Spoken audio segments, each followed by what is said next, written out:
آج کی ویڈیو میں شامل ہے وہ واقعہ جو فتح خیبر سے واپسی کے سفر میں لشکر اسلام ایک جگہ سو گیا اور کسی کو بیداری نہ آئی۔ پھر وہاں کیا ہوا؟ دوسرے نمبر پر وہ واقعہ شامل ہے جب ایک مسلمان نے جھوٹ کا سہارا لے کر کفار مکہ سے اپنا ادھار واپس وصول کیا۔ اور آخر میں ہم بتائیں گے کہ مسجد نبوی میں پہلی مرتبہ ممبر رسول صلی اللہ علیہ وآلہ وسلم بنانے کی ضرورت کیوں پیش آئی، یہ ممبر بنانے کا مشورہ کس نے دیا، اور اسی سے جڑا وہ ایمان افروز واقعہ بھی بیان کریں گے جب کھجور کے ایک درخت نے نبی کریم صلی اللہ علیہ وآلہ وسلم سے کلام کیا۔ بسم اللہ الرحمن الرحیم۔ محترم ناظرین السلام علیکم۔ لشکر اسلام فتح خیبر کے بعد مدینہ منورہ واپس آ رہا تھا۔ جب مدینہ پہنچنے میں صرف ایک منزل یعنی ایک دن کا سفر باقی رہ گیا تو رات ہو گئی۔ حسب معمول نبی کریم صلی اللہ علیہ وآلہ وسلم نے فرمایا، آج رات ہم یہیں آرام کریں گے اور انشاءاللہ کل صبح سفر کا آخری مرحلہ طے کر کے مدینہ پہنچ جائیں گے۔ جس مقام پر لشکر نے قیام کیا اس جگہ کا نام محرس تھا۔ مسلمان عشاء کی نماز سے فارغ ہوئے اور آرام کرنے لگے، لیکن رسول اللہ صلی اللہ علیہ وآلہ وسلم عبادت میں مشغول رہے۔ جب فجر کی نماز میں تقریباً 1.5-2 گھنٹے باقی رہ گئے تو آپ صلی اللہ علیہ وآلہ وسلم نے دیکھا کہ بعض صحابہ رضی اللہ تعالیٰ عنہ نیند سے بیدار ہو کر تہجد ادا کر رہے ہیں اور پھر دوبارہ سونے کی تیاری کر رہے ہیں۔ چونکہ تمام مسلمان طویل سفر اور شدید تھکن کا شکار تھے، اس لیے نبی کریم صلی اللہ علیہ وآلہ وسلم نے فرمایا، ہم سب اس طرح آرام نہیں کریں گے۔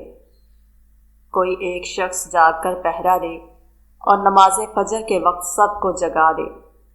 حضرت بلال حبشی رضی اللہ تعالیٰ عنہ نے عرض کیا، یا رسول اللہ صلی اللہ علیہ وآلہ وسلم، یہ ذمہ داری میں لیتا ہوں، آپ سب آرام فرمائیں، فجر کا وقت ہوگا تو میں سب کو جگا دوں گا۔ چنانچہ سب آرام کرنے لگے، حتیٰ کہ نبی کریم صلی اللہ علیہ وآلہ وسلم بھی تشریف لے گئے اور آرام فرمایا۔ حضرت بلال حبشی رضی اللہ تعالیٰ عنہ جاگتے رہے، لیکن مسلسل جاگنے کی وجہ سے جب وہ ذرا آرام کے لیے بیٹھے تو انہیں بھی نیند آ گئی۔ ایسی گہری نیند آئی کہ جب آنکھ کھلی تو سورج طلوع ہو چکا تھا۔ تمام مسلمان شدید تھکن کی وجہ سے سوئے ہوئے تھے، لیکن حضرت بلال رضی اللہ تعالیٰ عنہ کے ذہن میں یہی بات تھی کہ انہیں سب کو جگانا ہے۔ اس لیے جیسے ہی ان کی آنکھ کھلی وہ سخت پریشان ہو گئے۔ اسی دوران رسول اللہ صلی اللہ علیہ وآلہ وسلم کی آواز آئی، بلال۔ انہوں نے عرض کیا، یا رسول اللہ صلی اللہ علیہ وآلہ وسلم، میں حاضر ہوں۔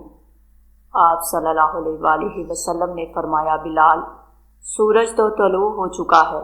حضرت بلال رضی اللہ تعالیٰ عنہ نے عرض کیا، یا رسول اللہ صلی اللہ علیہ وآلہ وسلم، مجھے معلوم نہیں کیسے مجھ پر بھی نیند غالب آ گئی، ابھی میری آنکھ کھلی ہے۔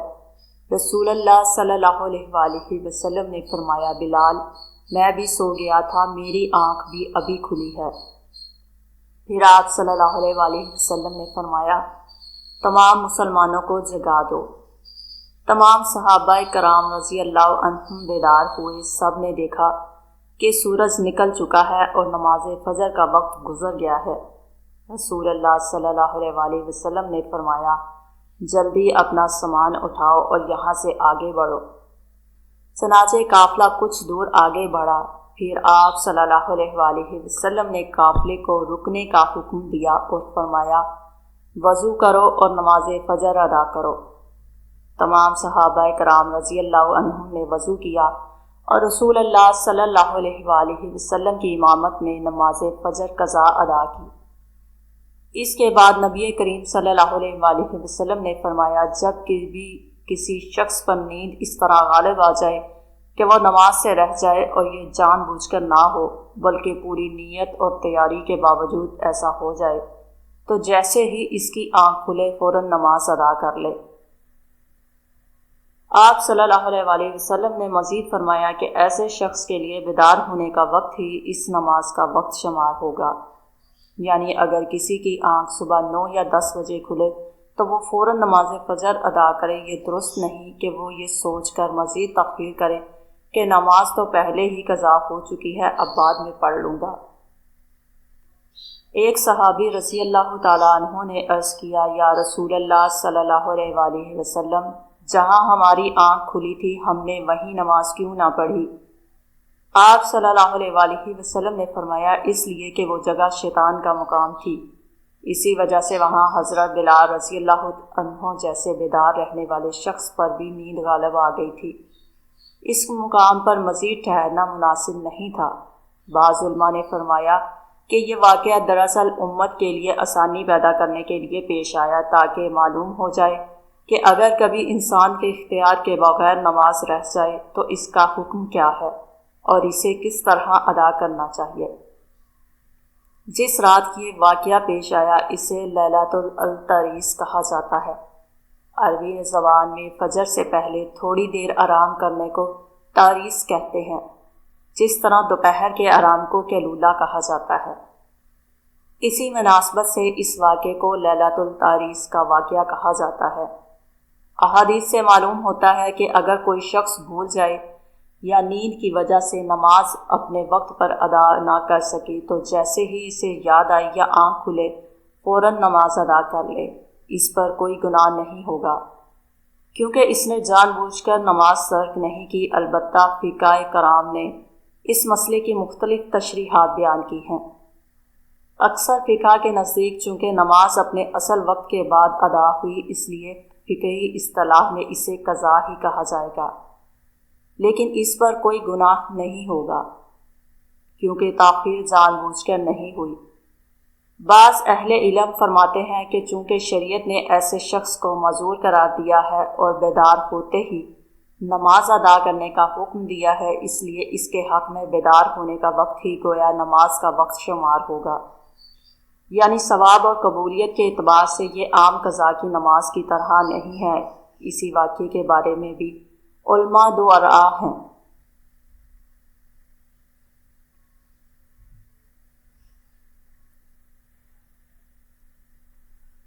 بعض علماء فرماتے ہیں کہ یہ انسانی تقاضے کے تحت پیش آیا، جبکہ دوسرے علماء کہتے ہیں کہ یہ اللہ تعالیٰ کی حکمت سے پیش آیا تاکہ امت کو یہ حکم معلوم ہو جائے کہ اگر کبھی نماز رہ جائے تو کیا کرنا چاہیے۔ بہرحال اس واقعے کو بیان کرنے کا مقصد یہ ہے کہ سیرت نبوی صلی اللہ علیہ وآلہ وسلم کے تمام اہم واقعات اس سلسلے میں شامل کیے جا سکے۔ قضا نماز کے متعلق کسی حتمی شرعی رائے کے لیے اپنے مستند علماء سے ضرور رہنمائی حاصل کریں۔ اس واقعے کے بعد لشکر اسلام نے دوبارہ سفر شروع کیا اور مدینہ منورہ پہنچ گیا۔ مدینہ پہنچنے کے بعد ایک نہایت دلچسپ واقعہ پیش آیا۔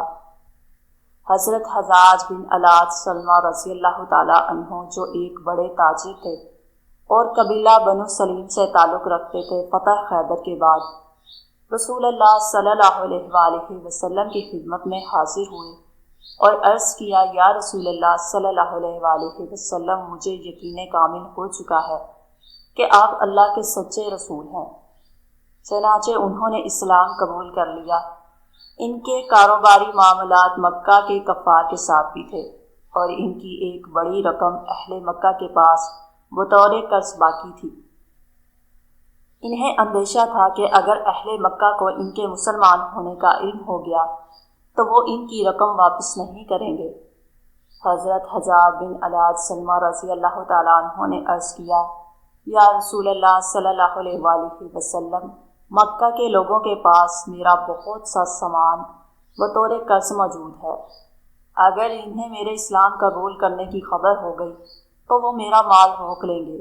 اسے واپس لینے کے لیے مجھے خلاف واقعہ بات کہنا پڑے گی۔ کیا اسلام اس کی اجازت دیتا ہے؟ رسول اللہ صلی اللہ علیہ وآلہ وسلم نے انہیں اجازت عطا فرمائی۔ اگرچہ جھوٹ بولنا اسلام میں سخت گناہ اور کبیرہ گناہ میں شمار ہوتا ہے، لیکن جان، مال یا عزت کی حفاظت کے لیے بعض مخصوص حالات میں اس کی گنجائش دی گئی ہے۔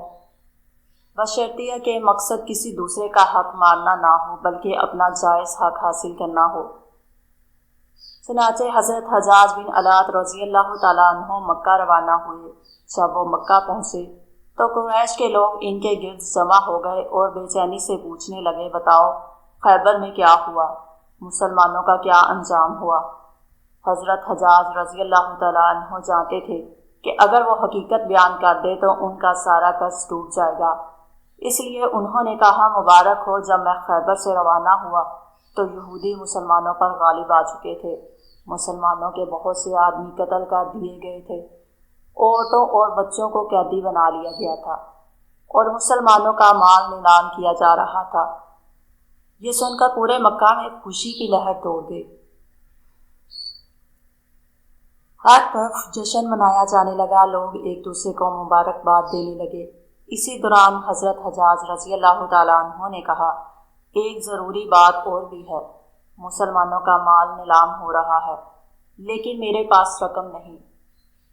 میرا جو قرض تم لوگوں کے ذمہ ہے وہ مجھے فوراً ادا کر دو تاکہ میں جا کر مسلمانوں کا مال خرید سکوں۔ قریش نے یہ سن کر سمجھا کہ یہ تو ان کے لیے بہت اچھا موقع ہے۔ انہوں نے فوراً ہر طرف سے حضرت حجاج رضی اللہ تعالیٰ عنہ کا سارا قرض جمع کیا اور ان کے حوالے کر دیا تاکہ وہ مسلمانوں کا مال خرید سکے۔ یوں حضرت حجاج رضی اللہ تعالیٰ عنہ نے اپنا پورا حق واپس وصول کر لیا۔ اسی دوران رسول اللہ صلی اللہ علیہ وآلہ وسلم کے چچا حضرت عباس رضی اللہ تعالیٰ عنہ ان کے پاس آئے۔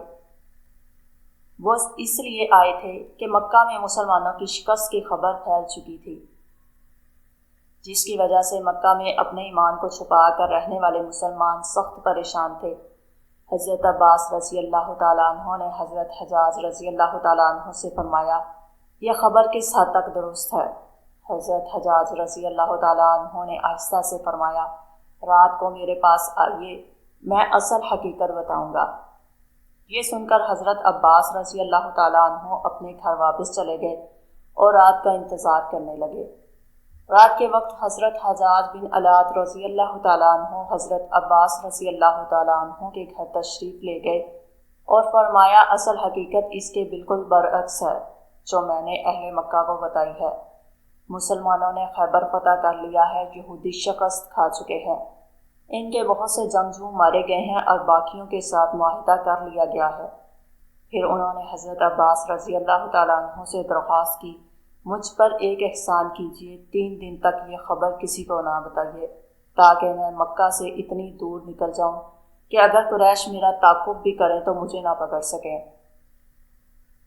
حضرت عباس رضی اللہ تعالیٰ عنہ نے فرمایا، ٹھیک ہے، میں ایسا ہی کروں گا۔ 3 دن تک حضرت عباس رضی اللہ تعالیٰ عنہ اپنے گھر میں ہی رہے۔ چوتھے دن وہ نہایت عمدہ لباس پہن کر، خوشبو لگا کر اور اپنے غلاموں کے ساتھ گھر سے نکلے۔ راستے میں لوگوں میں مٹھائیاں تقسیم کرنے لگے۔ یہ منظر دیکھ کر اہل مکہ حیران رہ گئے۔ انہوں نے کہا، عباس، کیا تمہاری عقل ٹھکانے ہے؟ تمہارے بھتیجے محمد صلی اللہ علیہ وآلہ وسلم اور ان کے ساتھیوں کے بارے میں تو شکست کی خبر آئی ہے اور تم خوشیاں منا رہے ہو۔ حضرت عباس رضی اللہ تعالیٰ عنہ نے مسکرا کر فرمایا، خوشی منانے کا پورا حق بنتا ہے کیونکہ تم سب کو دھوکہ دیا گیا ہے، حقیقت وہ نہیں جو تم سمجھ رہے ہو۔ پھر انہوں نے پوری حقیقت بیان کر دی کہ فتح مسلمانوں کو نصیب ہوئی ہے۔ خیبر اللہ تعالیٰ نے رسول اللہ صلی اللہ علیہ وآلہ وسلم کے ہاتھوں فتح فرمایا ہے اور حضرت حجاج بن الات رضی اللہ تعالیٰ عنہ اپنی رقم واپس لینے کے لیے تمہیں یہ بات کہہ گئے تھے۔ یہ سن کر اہل مکہ پر جیسے بجلی گر گئی، ان کی ساری خوشیاں ماتم میں بدل گئیں، ان کے چہرے مرجھا گئے اور انہیں اپنی سادگی پر سخت افسوس ہوا۔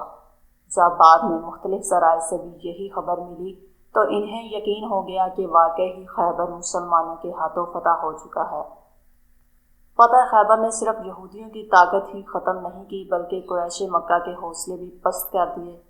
اب وہ مسلمانوں کا مقابلہ کرنے سے گھبرانے لگے اور رسول اللہ صلی اللہ علیہ وآلہ وسلم کے لیے عرب کے مختلف علاقوں میں اسلام کی دعوت پہنچانا پہلے سے کہیں زیادہ آسان ہو گیا۔ اسی دوران مدینہ میں ایک اور اہم واقعہ پیش آیا۔ بعض علماء کے نزدیک یہ واقعہ 7 ہجری کا ہے۔ جبکہ بعض اسے 8 ہجری کا واقعہ قرار دیتے ہیں۔ بہرحال یہ فتح خیبر کے بعد کا زمانہ تھا۔ صلح حدیبیہ کی وجہ سے قریش خاموش تھے اور فتح خیبر کے بعد یہودیوں کی قوت بھی ٹوٹ چکی تھی، اس لیے مسلمانوں کو نسبتاً امن اور سکون کا ماحول میسر آ گیا۔ دعوت اسلام کا کام تیزی سے پھیلنے لگا اور روز بروز لوگ اسلام قبول کرنے لگے۔ نتیجہ یہ نکلا کہ مسجد نبوی میں نمازیوں اور حاضرین کی تعداد بہت بڑھ گئی۔ بعض صحابہ کرام رضی اللہ عنہم نے عرض کیا، یا رسول اللہ صلی اللہ علیہ وآلہ وسلم، جب آپ خطاب فرماتے ہیں تو پیچھے بیٹھے ہوئے لوگوں کو نہ آپ کا چہرہ انور واضح نظر آتا ہے اور نہ ہی آواز اچھی طرح پہنچتی ہے۔ اس زمانے میں رسول اللہ صلی اللہ علیہ وآلہ وسلم نماز کے بعد اسی جگہ تشریف فرما ہو کر لوگوں کو دین کی تعلیم دیا کرتے تھے اور جمعے کے خطبے بھی کھڑے ہو کر ارشاد فرماتے تھے۔ جب مسلمانوں کی تعداد کم تھی تو یہ مسئلہ محسوس نہیں ہوتا تھا، لیکن اب مجمع اتنا زیادہ ہو گیا تھا کہ سب لوگوں تک آواز اور دیدار رسول صلی اللہ علیہ وآلہ وسلم آسانی سے نہیں پہنچ پاتا تھا۔ چنانچہ صحابہ کرام رضی اللہ عنہم نے مشورہ دیا کہ مسجد نبوی میں ایک منبر بنایا جائے تاکہ رسول اللہ صلی اللہ علیہ وآلہ وسلم بلند مقام پر تشریف فرما ہوں، سب لوگ آپ صلی اللہ علیہ وآلہ وسلم کو دیکھ سکے، آواز بھی دور تک پہنچے اور آپ صلی اللہ علیہ وآلہ وسلم کو مسلسل کھڑے رہنے کی مشقت بھی نہ اٹھانی پڑے۔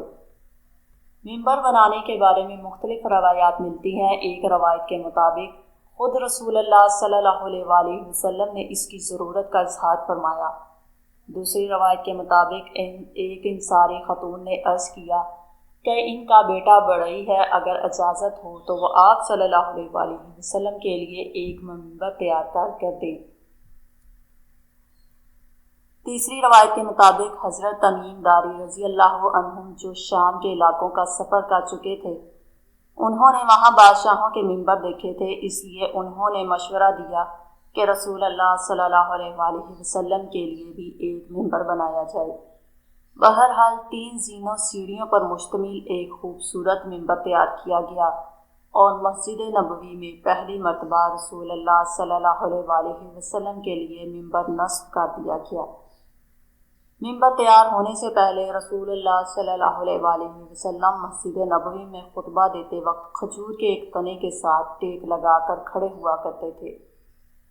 تقریباً 5 برس تک یہی تنا آپ صلی اللہ علیہ وآلہ وسلم کا سہارا رہا، لیکن جب نیا منبر تیار ہو گیا تو ایک دن رسول اللہ صلی اللہ علیہ وآلہ وسلم مسجد میں تشریف لائے اور حسب معمول کھجور کے تنے کے پاس جانے کی بجائے منبر پر تشریف لے گئے۔ آپ صلی اللہ علیہ وآلہ وسلم منبر کی تیسری سیڑھی پر بیٹھے اور خطبہ شروع فرمایا۔ اسی لمحے مسجد نبوی میں ایک عجیب آواز سنائی دی۔ وہ ایسی درد بھری آواز تھی جیسے اونٹنی کا بچہ اپنی ماں سے جدا ہو کر شدت غم سے روتا ہے۔ عربی زبان میں ایسی آواز کو حنین کہا جاتا ہے۔ تمام صحابہ کرام رضی اللہ عنہم حیران رہ گئے۔ پہلے انہیں سمجھ نہ آیا کہ یہ آواز کہاں سے آ رہی ہے، لیکن جب غور کیا تو معلوم ہوا کہ یہ وہی کھجور کا تنا تھا جس کے ساتھ رسول اللہ صلی اللہ علیہ وآلہ وسلم برسوں تک ٹیک لگا کر خطبہ ارشاد فرمایا کرتے تھے۔ رسول اللہ صلی اللہ علیہ وآلہ وسلم نے خطبہ روک دیا، منبر سے نیچے تشریف لائے اور اس تنے کے پاس پہنچے۔ آپ صلی اللہ علیہ وآلہ وسلم نے اپنے دست مبارک سے اس پر شفقت سے ہاتھ پھیرا۔ بعض روایات میں آتا ہے کہ آپ صلی اللہ علیہ وآلہ وسلم نے اسے اپنے سینے مبارک سے لگا لیا، جس طرح ایک انسان دوسرے انسان کو محبت سے گلے لگاتا ہے۔